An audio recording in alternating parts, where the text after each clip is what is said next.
Also, of course, getting a reaction now from the BJP. The BJP chief in the national capital, Mr. Radesh Gupta, has also responded to what's happened in JNU. Let's listen into what Mr. Gupta had to say. हमारे देश के प्रधानमंत्री जी, हमारे गृह मंत्री जी ने कह दिया है, देश विरोधी ताकतों को, वो चाहे कहीं भी छुपी होंगी, देश को तोड़ने वाली जो भी ताकतें हैं, जो कहीं भी छुपी होंगी, चाहे वो राजनीतिक दल के रूप में हो, चाहे वो किसी ताकत के रूप में हो, उनको बाहर निकाल के उनको सही जगह पहुंचाया जाएगा। वो जेएनयू में चाहे कितना भी कर ले, अब उनके दिन चले गए हैं। जेएनयू के अंदर भी परिवर्तन हो गया है और वहाँ राष्ट्रवाद की बातें हो रही हैं।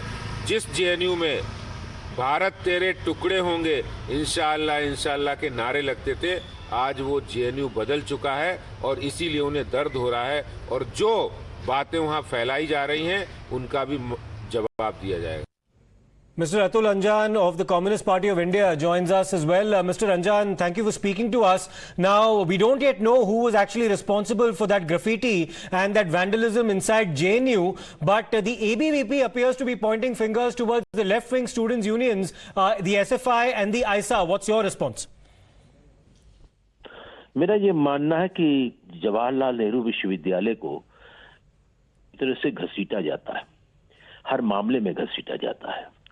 आज वहाँ ये बहुत लोगों को अखर रहा है कि वामपंथी विचारधारा के लोगों का वह वर्चस्व है, जो लिबरल सोच के लोग हैं उनका वर्चस्व है। वो समाज के अंदर जो संकीर्णता और नकली राष्ट्रवाद खिलाफ वहाँ के विद्यार्थी, छात्र और छात्राएं बोलते हैं, संकीर्ण राष्ट्रवाद, संकीर्णता पर आधारित धर्मवाद, इसके ऊपर वो लोग बोलते हैं। इसलिए आज उनको तमाम निकाला जाएगा, पीटा जाएगा, मारा जाएगा, तबाह किया जाएगा।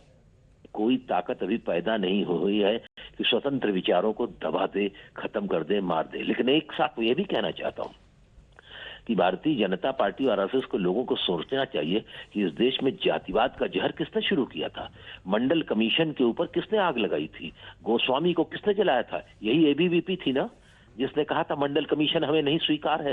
यही अखिल भारतीय विद्यार्थी परिषद और आरएसएस ने कहा था कि हमें नहीं स्वीकार है।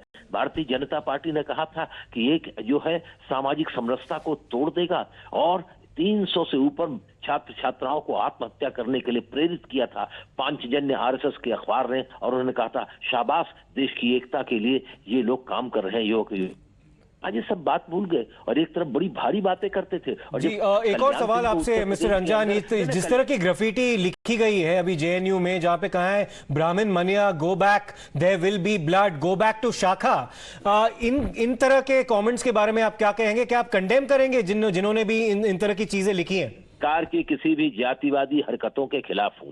दीवारों पर जातिवादी हरकतें लिखना खिलाफ है, नारे लगाना खिलाफ है। भारत में जाति व्यवस्था थी, जातियों पर लोग चले हुए हैं।